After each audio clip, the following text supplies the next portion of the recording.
이번 시간에는 수학의 직관에 대해서 말씀을 드리겠습니다. 먼저 미로찾기 얘기부터 해보도록 하죠. 여러분들 미로찾기 게임, 예를 들어서 이렇게 생긴 미로찾기 게임, 이런 거 어떻게 하십니까? 여기가 출발점이고 여기가 도착지다. 이랬을 때 이 갈림길이 나올 때마다 모든 갈림길 하나하나 다 체크해보고 뭐 그러지는 않으시죠? 가능한 경우의 수를 다 구해서 하나하나 다 해보지는 않습니다. 대신 지도를 딱 보고 대략의 경로를 결정을 한 다음에 검증을 해보죠. 그래서 뭐 이쪽으로 가면 될 것 같은데 하다가 안 되면 이쪽이 아닌가 보다 하고 다른 경로를 또 생각을 해보고 또 검증을 해보고 이런 식으로 합니다. 그걸 이제 시행착오법이라고 부릅니다. 대략의 경로를 선정하고 검증한다. 이런 프로세스를 갖는 거죠. 이게 행동경제학적으로 보게 되면 여기에 관여하는 게 시스템 1인 거고 여기에 관여하는 게 시스템 2인 거죠. 어떤 주어진 정보로부터 부정확하지만 빠른 결론을 도출을 해내는 거죠. 이 경로를 선정하는 건. 대략적인 경로를 빠른 시간 내에 선정을 하는 거죠.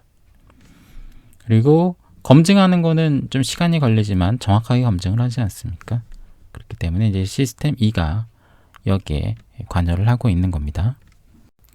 이 미로찾기 게임하고 수학 문제는 굉장히 유사합니다.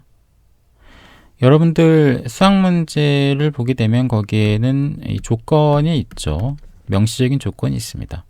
그리고 여러분들이 사용할 수 있는 어떤 수학적 원리들이 또 있죠. 이건 이제 여러분들 머릿속에 들어있는 거죠. 얘네들이 바로 미로찾기 게임에서 갈림길에 해당하는 거죠. 그리고 여러분들이 수학 문제를 풀 때 어떤 조건에 가능한 경우수나 어떤 원리가 적용이 가능한 경우의 수를 하나하나 따져서 문제를 풀지 않습니다. 대략적인 풀이법을 생각을 해낸 뒤에 그 풀이법을 검증하는 식으로 진행을 해나가는 거죠. 일종의 시행착오법을 적용을 하고 있는 거죠. 여러분들 주변에 미로찾기 게임을 굉장히 잘하는 사람들이 있죠.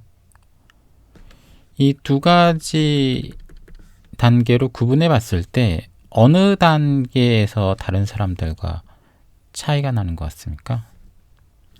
이 부분이죠.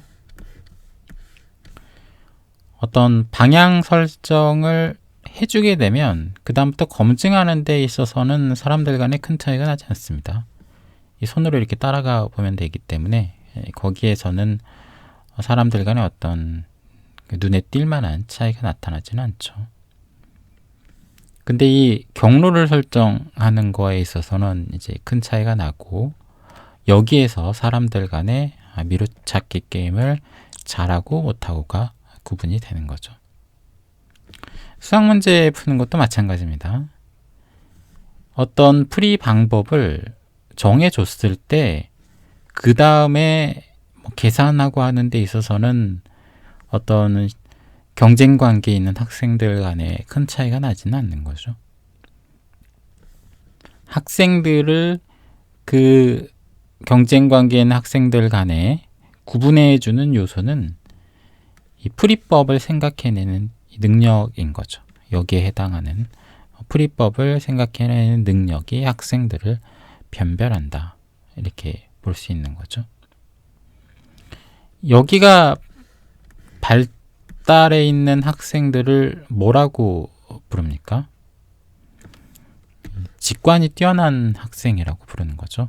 수학적으로 너는 참 직관이 뛰어나구나. 이렇게 얘기를 합니다. 실제로 최상위권 학생들, 킬러 문제를 푼 학생들인 거죠.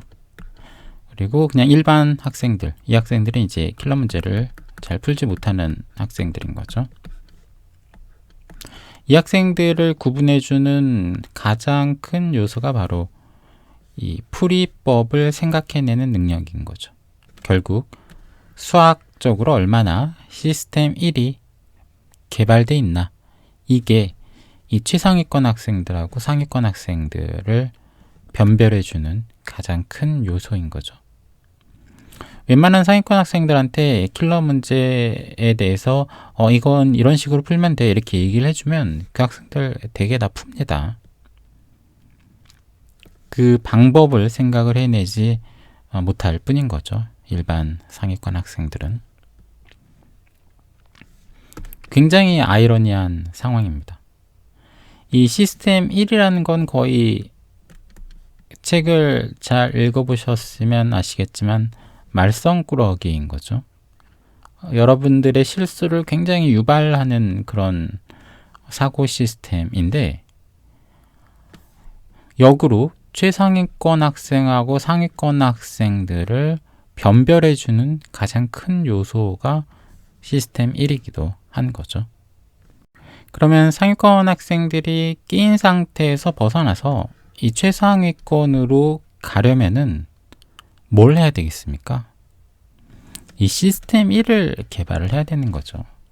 이 시스템 2, 문제풀이, 단순한 문제풀이를 반복하는 게 중요한 게 아니고 수학적인 직관을 길러야 되는 거죠. 그러기 위해서는 풀이법을 생각해내는 시스템 1을 개발을 해야 되는 겁니다. 이게 바로 적절한 공부법이 되는 거죠. 근데 의문이 들 수가 있습니다. 이 시스템 1은 어느 정도 이제 본능하고 연관이 되어 있는 것 같지 않습니까?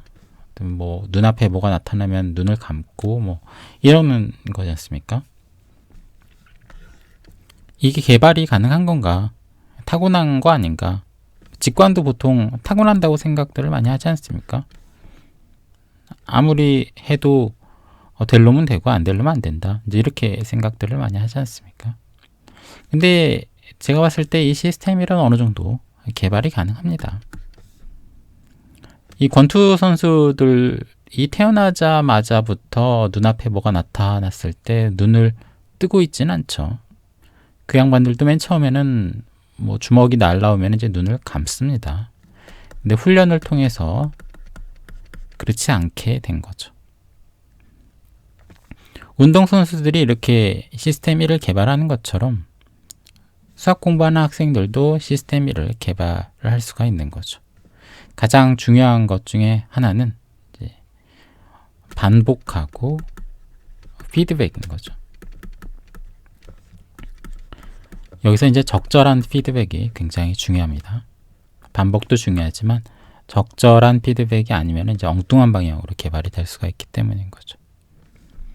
그러면 이 적절한 피드백은 어떻게 받을 수가 있는 걸까요? 이게 바로 이제 원리 중심 학습인 거죠. 그래서 제가 원리 중심 학습을 강조하는 가장 큰 이유 중에 하나가 최상위권 학생과 상위권을 변별해주는 이 시스템 1을 개발할 수 있기 때문입니다.